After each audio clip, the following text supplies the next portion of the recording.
كي يملأوا بطونهم بفضلات خيانتهم، ويتخيلون أنهم سيصبحون أسيرا علينا يوما ما. أما الآن فهيئي نفسك للموت، فهو ملاقيك لا محال. أعتقد أنني قادرة على احتمال عذاب ميتة مريعة تنتظرني. تعترفين أن تنكرين فعلتك الذميمة؟ أنا لا أعرف شيئا. أن تصرين على عدم الاعتراف إذا. لماذا تريدين أن أعترف؟ بعملائك. أنا لا علاقة لي بأحد. تجرأت إذا على خرق القوانين. نعم، لأن قوانينك أنت قوانين فانية. أنا حية مثلك وقادرة على خرقها، والآن أنتظر مصيري ولا شيء يهمني. إن مت قبل أن تأتي ساعتي فالموت أفضل من الحياة الشقية التي يعيشها الناس هنا. أقصى الفولاذ يسهره لعيب الفرد، تجد لذتها في تعكير القوانين السائدة، وقاحتها مزدوجة تفعل فعلتها وتتباهى. يا هنا خذوها إلى السجن الانفرادي. يا لتعاستي، اجتزت دربي الأخير ولآخر مرة أرى نور الشمس. ستدخلون يوما. أي شريعة أوصلتني إلى هذه النهاية الغريبة؟ هيا يا عظيم. أنا الغريبة بين الناس، الغريبة عن الحياة، الغريبة عن الموت. إذا سألكم أحد عني قولوا رأيناها تبحث عن الموت ليكون لها ملجأ.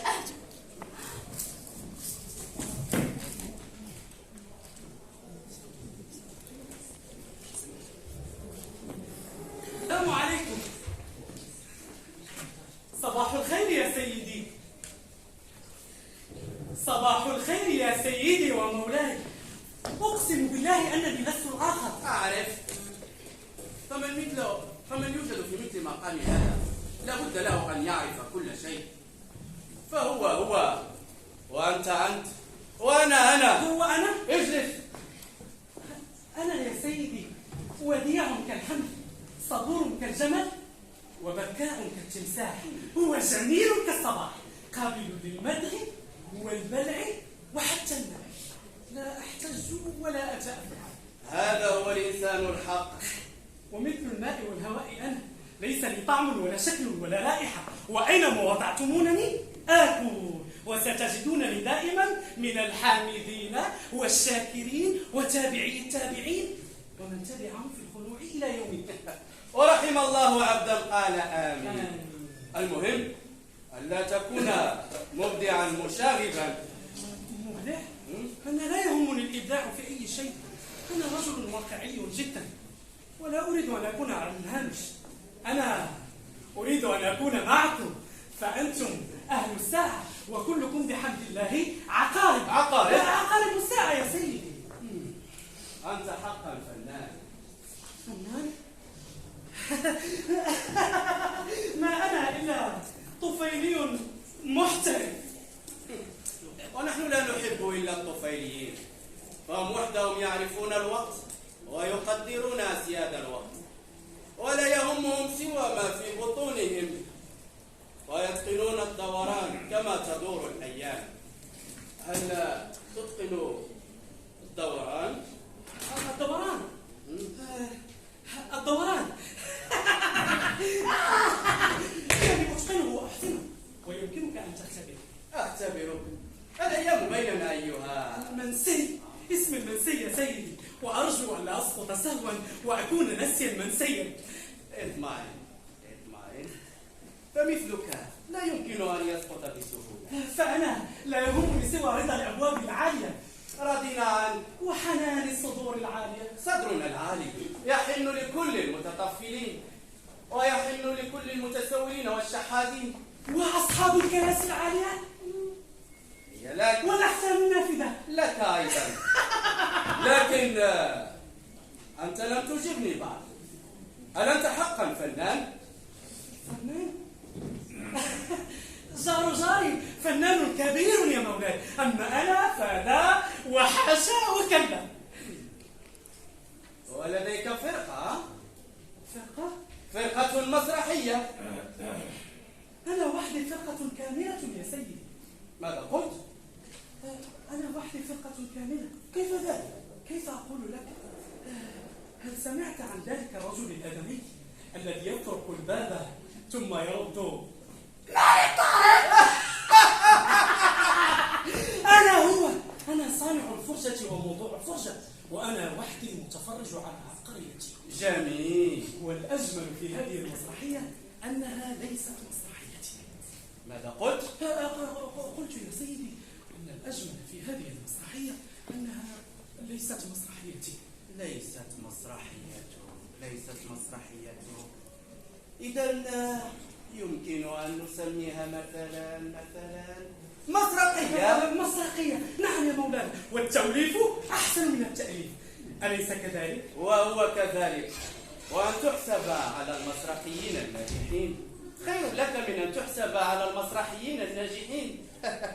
الآن أكدت لي أنك طفيلي، ومن كبار الطفيليين أيها الطفيلي. أنا يا سيدي رجل عاقل وواقعي جدا جدا. ماذا قلت؟ عاقل نعم، لكنني لا أفكر. عاقل مع وقف التنفيذ، لا أنظر ولا أنظر. وأحداث مسرحيتك هذه أين تدور أحداثها؟ الأحداث يا مولانا تقع في بلاد بعيدة عنا، بين الحدود بين شديد العايسيمو وقبائل الماماو، حيث كل المشاكل يا مولانا تقع هناك بعيدة عنا، ونحن من هنا بعيدا نتفرج عليها ونفرج الناس عليها وعلينا. رائع رائع، هذا ما يسميه المثقفون الفانتاستيك. نعم يا مولانا، الفانتاستيك الفانتاستيك. وتعرف أنت الفانتاستيك؟ أسمع عنه فقط. تسمع عنه؟ جاري المثقف الكبير يعرفه جيدا يا مولانا. جارك. الآن أكدت لي أنك مرعب أيها الطفيلي، وأن جميع مسرحياتك هاته سيرضى عنها الباب العالي، وسيحن عليها الصدر العالي أيضا. هذا ما سوف تراه في مسرحيتي الجديدة، فهي تتكلم ولا تقول أي شيء. وكيف يمكن أن تقول شيئا وهي وصاحبها لا شيء؟ إذا ماذا تنتظرون يا مولانا؟ أعطوني الدعم وإلا مت لكم، فأنا منكم وإليكم. الدعم، لنرى كيف يمكن أن ترى هذا. حسنا. على أي سوف نرى، وبعد ذلك سنقرر هذا نحن والصدر العالي. شكرا يا مولانا. الفانتاستيك. أبلهم ودائما أحمق.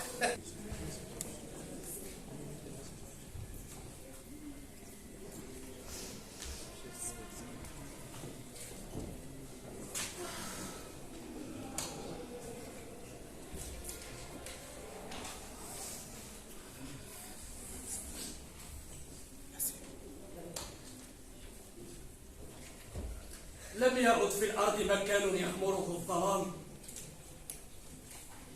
أصبح الأمر مكشوفا في مدينة لا تبوح بأسرار الفرح. حين بلغت شهوري 9 كنت قد مللت العوم في حوض الأم. حين نزلت بلا رجع وشببت هواء الأرض المدنس، بكيت لأول مرة. أردت العودة فقطعوا حمل السرة. أما الآن فأنا لا أحتاج سوى لوطني، وطن يعانقني يحضنني كأم تقدم ثديها لابنها بحب.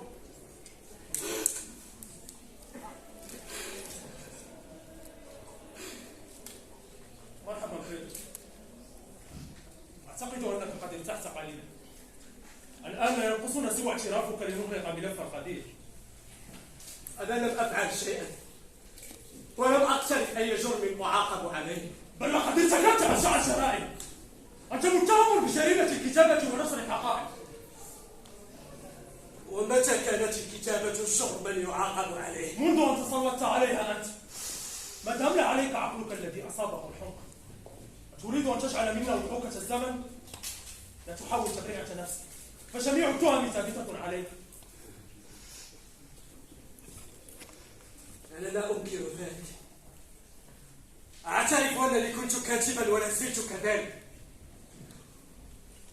لقد وجهت سلاحي ضد الظلم وضد الجور وضد القهر وضد كل العناكب السامة التي نسجت خيوطها مستولية على عقولنا وأفئدتنا. كفى، فإحساسي مرهف وقلبي الصغير لا يتحمل. أنت لا تعلم أن الصياد يتحول إلى فريسة، وأنت هنا مجرد فأر صغير خائف من الموت. هيا واصرخ بأعلى صوتك، واصرخ! أجل سأصرخ بأعلى صوت، فكلما كان الصراخ عاليا كلما ظهر الجلاد، وكلما ظهر الجلاد كان أشد عنفا أو أسوأ. أنت لا تعلم مصيرك المحتوم. لا يهمني ذلك، بل حتى الموت لا يخيفني. ماذا؟ أجل كما قلت، حتى الموت لا يخيفني. فانطلق طعم الموت. لا، فالموت نهاية سعيدة، وأنا لا أود لك ذلك. هيا قل لي، من يشاركك التهمة وكم عددكم؟ الملايين من الشرفاء والأخيار، مما رفضوا أن تبقى وصمة العار محفورة على شباههم. نشدوا من كلامك هذا ستسقطون تباعا، الأول الثاني العاشر 100 والألف، ولن يتسنى لكم تحقيق ما تودونه فعلا، بل لن تنعموا بأحلامكم. ولكننا لن نستسلم أبدا. لن نشتري سكوك الغفران، ولن نرضى بحياة الذل والهوان. بل لقد رضيتم قبل أن ترضوا، رضختم قبل الاحتجاج. هيا اعترف أنك مؤمن ولنعد أصدقاء. قلت لك لا يهمني، فكلامك هذا بلا جدوى. حتى وإن لم تعزم، فجميع التهم ثابتة علينا، لأننا نحن من نوزع الجرائم، ونحن من نحاكم المسلمين، نحن من نوزع الأدوار، ونحن من نضع ممثليها في مسرح الأدوار. تذكر هذا جيدا. سمعت؟ أجل، سمعت عن خبثك ودناءتك أيها المحقق إخوان. أتعلم شيئا؟ أنت لا تعد سوى أن تكون مجرد بيضة صغير، بيضة داخل رقعة الشطرنج الكبيرة، رقعة أكبر من حجمك بكثير. أتعلم شيئا يا إخوان؟ أنت جبان.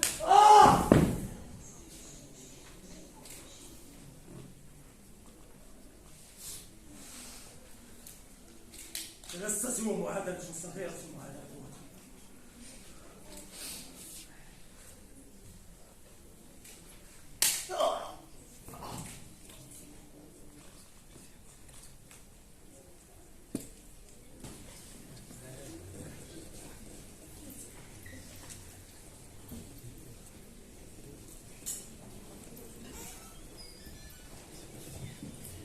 اجلس. ليس في وجودك يا سيدتي.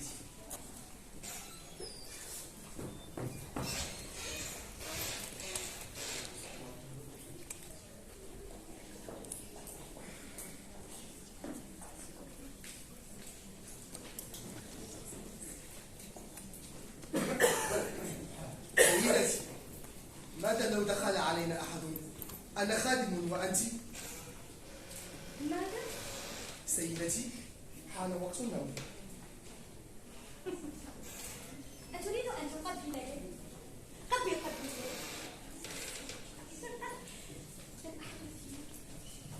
لا لا لا لا لا، تعال وقبل يدي. سيدتي، لماذا تفعلين ذلك؟ لأني أكرهكم، نحن خدم؟ بل أنتم الرجال.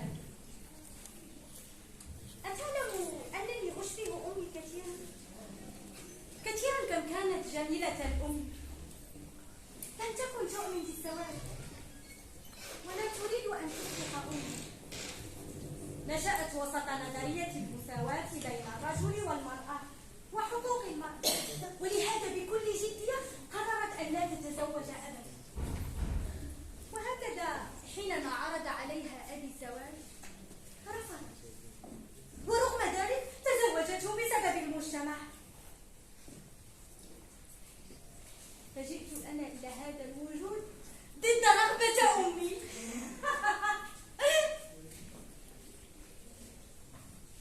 تركتني أنشئ بلا رعاية. كان علي أن أتعلم كل شيء يتعلمه الألوف، وكان علي أن أتخذ زي الجميل. ورغم وجودي في هذه الحياة إلا أنها ظلت تقاوم أبي لفترة طويلة في الوقت الذي قدم إليها فيه كل شيء، حتى ارتكبت غلطتها الأولى، وقعت في حبه.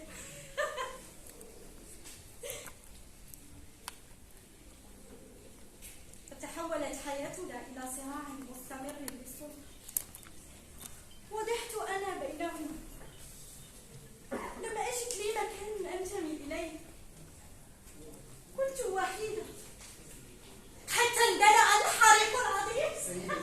سيدتي هذا أتعلم من أشعل الحريق بالبيت؟ أعتقد يا سيدتي إنها السيدة ماما.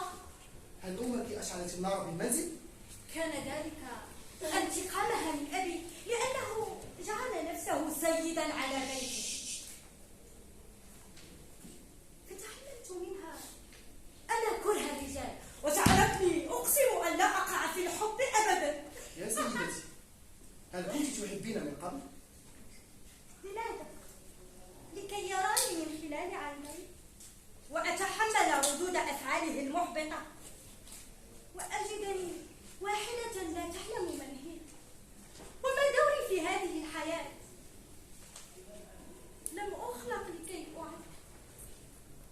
لكن يا أتمنى سيدتي الحب، لكنني أفضل الوحدة على أن لا أكون من الممتلكات. ولكن يا سيدتي لابد بأنك ما زلت تحبين أباك.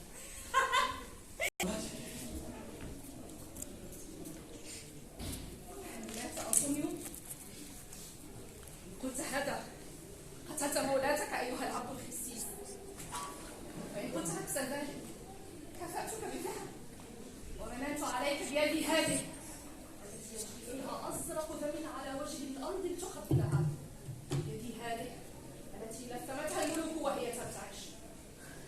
أولا يا مولاتي هو بخير. لك مني المزيد من الذهب، ولكن يا غلام نحن عرفنا أن نقول أن الموت بخير، فإن كان هذا ما قصدت سحرت ما كافأتك من ذهبي وصببته في حلقك الناطق بالشوق. اسمعي إلى قولي يا مولاتي. سأستمع إليك. عجيب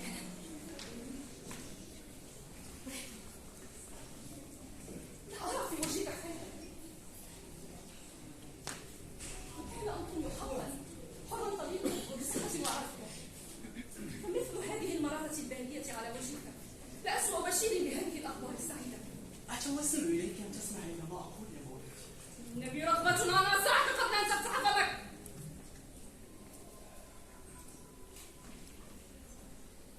رجوتك يا صديقي أن تخبرني إن كان أن تفرغ كل ما بشعبتك من أخبار السعيدة منها والمشؤومة على حد سواء. تقول أنه حي معافى، تقول أنه تصالح مع قيصر، تقول أنه حر طليق. لا، أنا لم أقل من هذا الشيء. إنه ليس حرا طريقا يا مولاتي، إنه مرتبط بأوقتافيا. ما غاية هذا الرباط؟ لقد تزوجت بأوقتافيا يا مولاتي. سحقا لك، إن حالت عليك أفسق الطواعين. صبرا يا مولاتي. اغرب عن وجهي وإلا اقتلعت عينيك وركبتهما بقدمي. اغرب عن وجهي وإلا اقتلعت شعرك من رأسك. قلت اغرب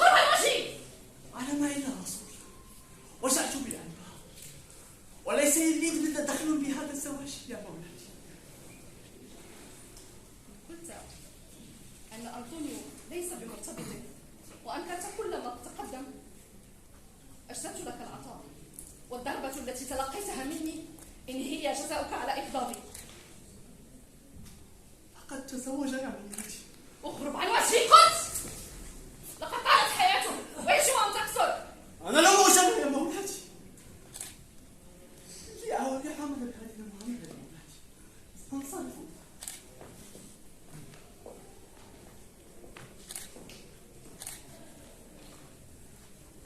لقد أسأت إلى أبيك إساءة شديدة. أمي، أنت التي أسأت إلى أبي إساءة شديدة. ويح، إنك تجيبني بكلام أحمق. ويحك أنت، فأنت من تسألينني سؤالا خبيثا. هاملت، لماذا تتحدث هكذا؟ وأما المشكلة في طريقتها حبيبتي. هل نسيت من أكون؟ كلا، لم أنسى. أنت ملكة البلاد، وأنت زوجة شقيق زوجك، وأنت أمي، وليتك لم تكوني. في هذه الحالة سوف أستدعي من يستطيعون التحدث إليك. قفي مكانك، فلن تبرحي مكانك حتى أضع مرآة أمام عينيك بحيث ترين فيها أعماق نفسك. ما الذي ستفعله؟ تريد قتل أمك؟ النجدة! النجدة! النجدة! من هناك؟ جاسوس؟ أراه أن يصبح جاسوسا مقتولا الآن. ما الذي فعلت؟ ما الذي فعلته يا هاملت؟ لا أدري. وهذا هو الملك. إن لها من فعلة متهاونة وشيء. عسل. فعلة شنيعة. تكاد الأم الطيبة أن تكون بمثل صناعة قتل ملك وزواج أخيه. ملك؟ عن أي ملك تتحدث؟ أيها الطفل الفضولي الأحمق والداع، لقد جلبت هذا لنفسك ونلت ما تستحق. ما هذه الجريمة التي قمت بها؟ وماذا عن الجريمة التي قمت بها أنت؟ توقف عن اعتصام يديك ودعيني بدلا من ذلك أعتصر قلبك، وهو إن كان لا يزال في قلبك ذرة من ليل. الذي فعلت قد تتم على مخاطبتي بهذه الوقعة. راهن، لقد ارتكبت فعلة تتسع الروح من الزواج وتحول النذور المقدسة إلى كلمات جوفاء. إن السماء لا تنظر إلى الأرض وهي غاضبة وتسألني ماذا فعلت. ما الذي فعلت حتى تجرؤ على مخاطبتي بهذه الوقاحة يا هاملت؟ انظري إلى هذه الصورة هنا وإلى تلك هناك. إنهما صورتان مرسومتان لشقيقين. انظري كيف يبدو هذا الوجه طيبا ونبيلا، لقد كان هذا زوجك.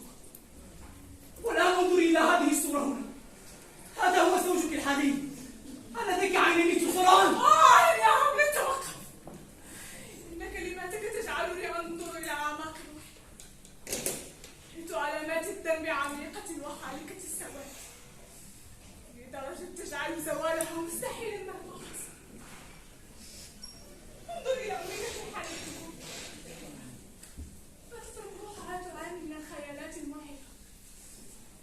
فالخيال أشد تأثيرا على الأشخاص دون الأبدان الضعيفة. تحدث إلى أمك يا هاملت. إذن كيف حالك يا سيدتي؟ كيف حالك أنت يا من تحدث إلى فراغ وعينيك تبوحان بأفكارك المتهورة؟ هون على نفسك وهدئ عقلك المتأجج بالأفكار. فيما تحدث الآن؟ إنني لأراكما ترقدان على فراش صدر تفوح منه رائحة العرق الدفن ويبلله الفساد والانحلال، وتمارسين الحب يا أمه. كنت توقف. إن كلماتك مثل الخناجر المسمومة. من فضلك لا تنطق بالمزيد أيها عزيزي هاملت. قاتل وخ لئيم حقير لا تساوي حياته مثقال ذرة من قيمة زوجك الأول. حطالة الملوك مغتصب العرش. لست سرقت تاج التميم من فوق الرف ووضعه في جيبه. صعلوك في ثياب ملك. يا ملائكة السماء، احميني في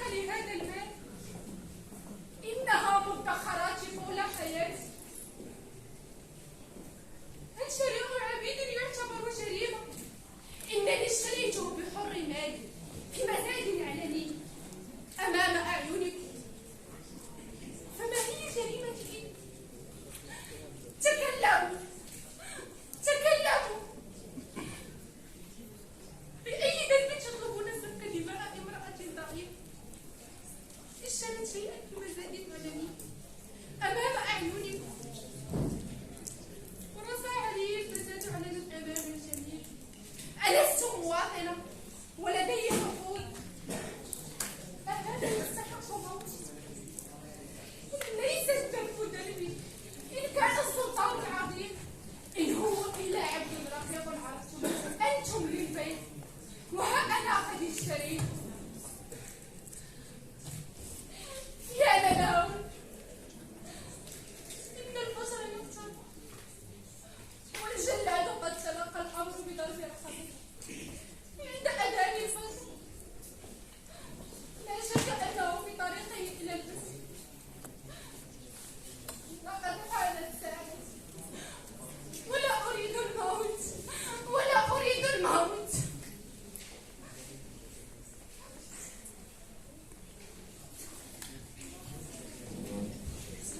ونواصل مع رقم 10 حمزة باهي الدور الكلاسيكي.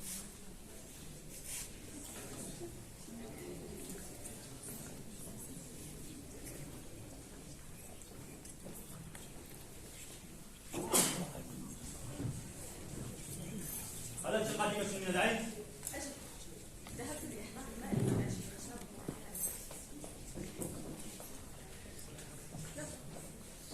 كيف حال الزراعة الآن؟ تنبض على خير ما يرام. بالأمس شددت الأشجار. إذا قل هل ستنبت معنا؟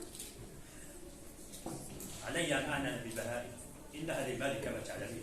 أعلم هذا جيدا، أعلم كيف لا تبرر. هذا قدري، وكل رجل ما قدر له. وكل امرأة وما قدر لها. إني لا أطلب منك البقاء، فلدي كل ما أنا بحاجة إليه. وأختاك تحرسان هنا جيدا، وها أنا آكل جبنا أبيضا وخبزا طازجا، وأنت ماشية في المرعى مرعاها واكل الندى، وأظن بأنك تستطيع أن تعيش في سلام. للعيش في سلام لابد للمرء أن يكون هادئا. أنت لست كذلك؟ كلا، إذا غير أفكارك. ألا تعرفين طبعي أني عايش في الحظيرة والنساء في البيوت وأنت تخرجين كثيرا. ألم تسمعي بأني أقول ذلك مرارا؟ هذا حق. النساء في البيوت، النساء في البيوت إذا لم تكن بيوتهن قبورا، حينما تنكسر الكراسي وتنشل المفارش من الاستعمال. ولكن ها هنا فلا، فإني في كل ليلة أجد سريري أكثر جدة ورونقا، وكأنه اشترى من المدينة فورا. هل انتهيت يا يلمع؟ حب اهتمام. حاول أن أتخيل زوجة مهتمة. ماذا لو كنت وليدا؟ كيف كنت ستعتني؟ تحدث إخوان، أنا هكذا، ولهذا أنا أهتم بشؤونك. أنا شاكر لك، لهذا لست بحاجة لهذا، فالأشغال حسنة ولدينا كل ما نتمناه. تتمناه؟ كيف لك أن تقول هذا؟ هل جننت؟ إنك تعترفين إذا بأن عندي أسبابا تدعوني إلى الشر. ماذا تشعرون بأيش؟ تفتح عينيك بالبال. إني لا أسيء إليك في شيء، وقد أسلمت إليك قيادي.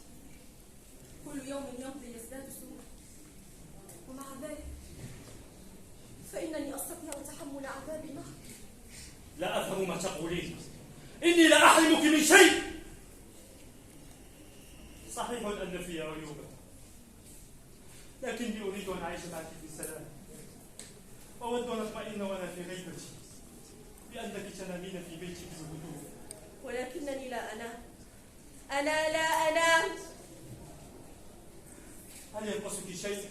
أجيبي. ينقصني. لقد مضت 5 سنوات في فرنسا. أما أنا لا أستطيع أن أنساه.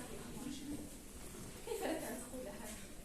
للرجال حياة، الماشية والأشجار والأحاديث، ولكن نحن النساء ليس لدينا إلا الأولاد والعناية بالأولاد. حاول أن تفهم هذا جيدا، ليس لدينا إلا الأولاد والعناية بالأولاد. ليس الناس جميعهم من طباخ. لماذا لا تحضرين أحد أولاد أخيك إلى هنا؟ أنا لا أعترض على هذا. لا أستطيع.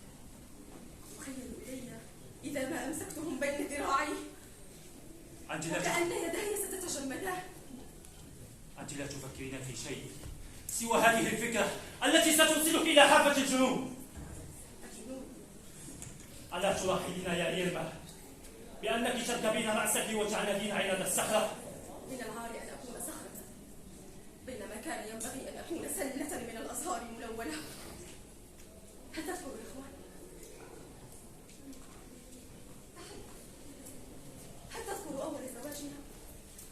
ألم أقل لك كم كان يعبق بيتنا برائحة الحرية؟ لا، لقد قلت ذلك. أذكر وأنا في القرية لم تتزوج فتاة مثلي بكل هذا السرور.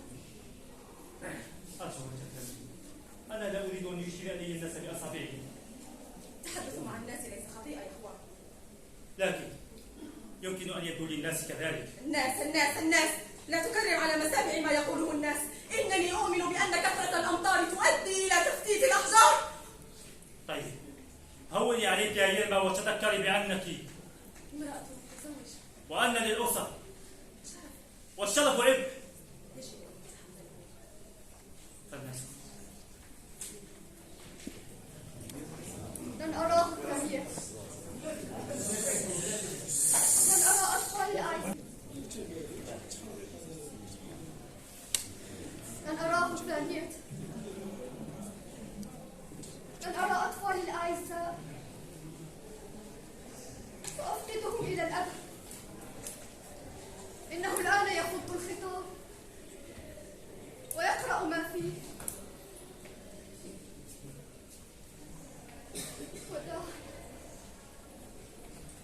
وداعا يا أطفالي، وداعا يا طرفات.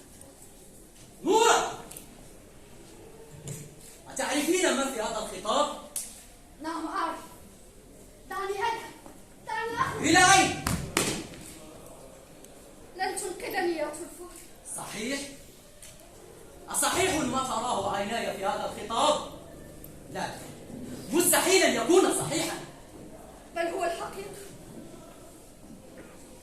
قد أحببتك أكثر من أي شيء في الوجود. دعينا من هذه الحركات السخيفة. طرفات، أيتها التعيسة، ماذا فعلت؟ دعني أذهب، لن أجعلك تتألم بسببي. دعينا من الحركات المسرحية من فضلك. ستبقين هنا إلى أن نستمع إلى تفسيرك للموضوع. أتدركين مغبة عملك؟ أجبيني، أجبيني.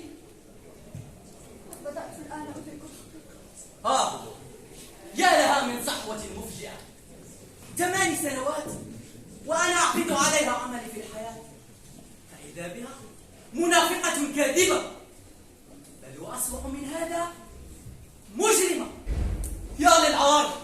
كلا يا طرفات، كلا. إنني كل ما أردته هو السعادة.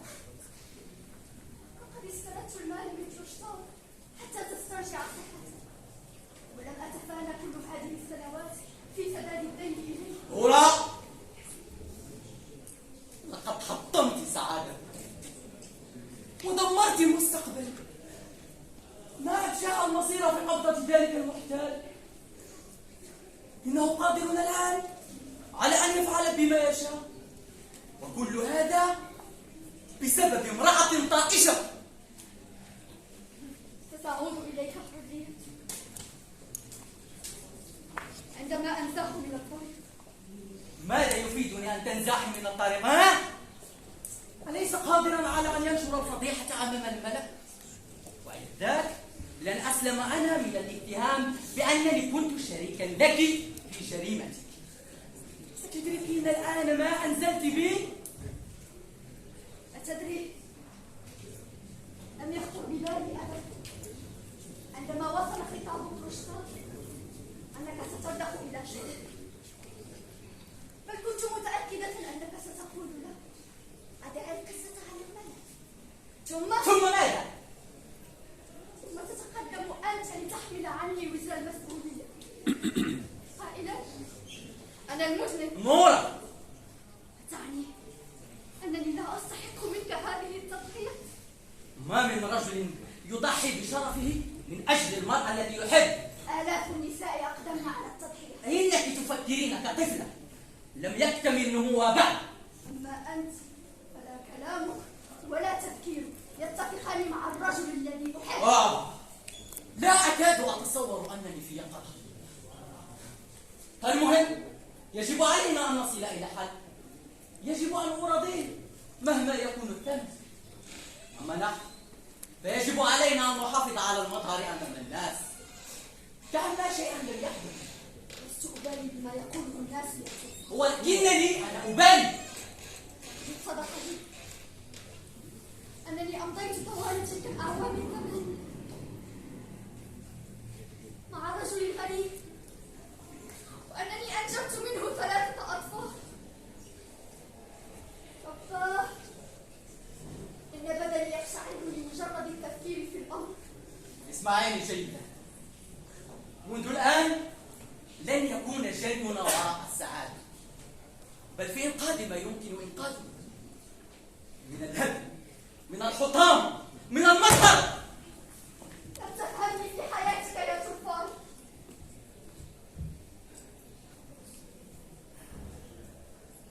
قد أذنبت ما في حقك. أبي أولا ثم أنت من بعد. بوضح إبراهيم لم أعد أصلح زوجة لك،